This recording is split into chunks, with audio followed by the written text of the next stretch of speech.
Assalamualaikum warahmatullahi wabarakatuh. Saya Edwan Alam Syaputra, NPM 1851040356. Saya jurusan Manajemen Bisnis Syariah. Saya di sini ingin menjelaskan tentang operasionalisasi.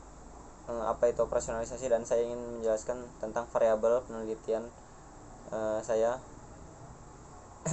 Yang pertama, definisi operasionalisasi ya.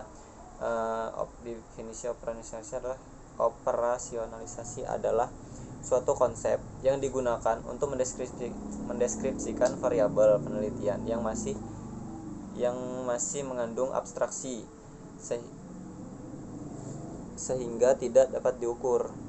Jadi biar dapat diukur, variabel ini harus diturunkan menjadi variabel operasional atau indikator. Nah, terus penjelasan dari variabel yang saya teliti adalah yang pertama, strategi marketing. Strategi marketing adalah suatu sistem yang kegiatan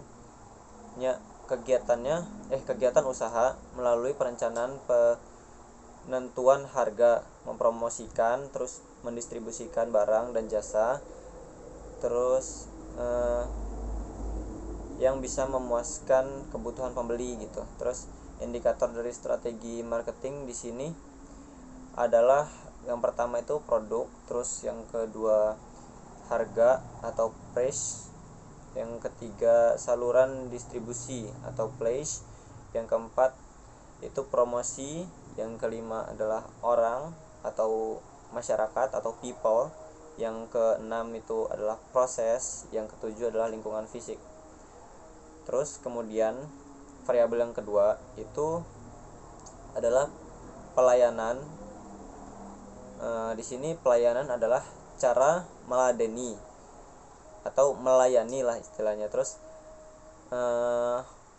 kemudian dia memberikan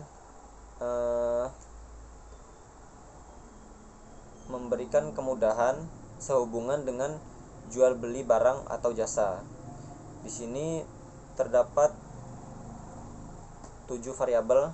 Yang pertama adalah ketepatan waktu. Pelayanan berkaitan dengan waktu tunggu dan proses. Terus yang kedua itu kualitas pelayanan berkaitan dengan akurasi, ketepatan pelayanan. Terus yang ketiga kualitas pelayanan berkaitan dengan kesopanan. Terus keempat, kualitas pelayanan berkaitan dengan tanggung jawab dalam penanganan keluhan pelanggan. Terus yang kelima kualitas pelayanan berkaitan dengan sedikit banyaknya petugas yang melayani serta ketersediaan informasi. Ketersediaan masih itu yang ke-6. Yang kelima itu fasilitas pendukung. Nah, jadi kualitas pelayanan berkaitan dengan sedikit atau banyaknya petugas yang melayani serta fasilitas pendukung. Kemudian kualitas pelayanan yang berkaitan dengan lokasi, ruangan, tempat pelayanan, tempat parkir, ketersediaan informasi. Nah, itu baru. Terus dan petunjuk atau panduan lainnya. Kemudian yang ke-7 adalah kualitas pelayanan berhubungan dengan kondisi lingkungan, kebersihan, ruang tunggu, fasilitas musik atau AC, alat komunikasi dan lain-lain. Kemudian yang ketiga adalah kepuasan dan loyalitas pelanggan. Nah, di sini adalah sikap yang positif berupa kepuasan yang diberikan pelanggan kepada perusahaan atau pelaku usaha terhadap produk ataupun jasa, sehingga pelanggan tersebut akan datang kembali untuk membeli ataupun memakai produk dan jasa dari perusahaan tersebut, serta dia tuh merekomendasikan kepada teman-teman yang lain untuk membeli produk tersebut gitu. Terus indikatornya, yang pertama ada tanggapan yang diberikan oleh pelanggan, itu mereka tanggapannya gimana terhadap produk yang kita jual. Terus yang kedua sikap pelanggan terhadap produk atau jasa yang kita berikan.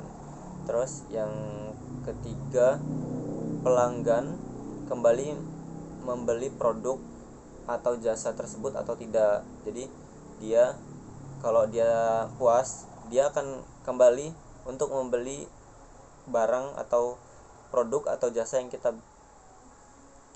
tawarkan gitu. Terus yang keempat adalah bertambah atau tidak pelanggan yang datang. Contohnya kayak pelanggan tuh puas gitu, terus dia tuh merekomendasikan kepada yang lain, terus dengan rekomendasi mereka itu membawa pelanggan yang lain untuk datang gitu, konsumen yang lain untuk datang ke suatu usaha itu. Demikian penjelasan dari kelompok saya, kelompok 14. Wassalamualaikum warahmatullahi wabarakatuh.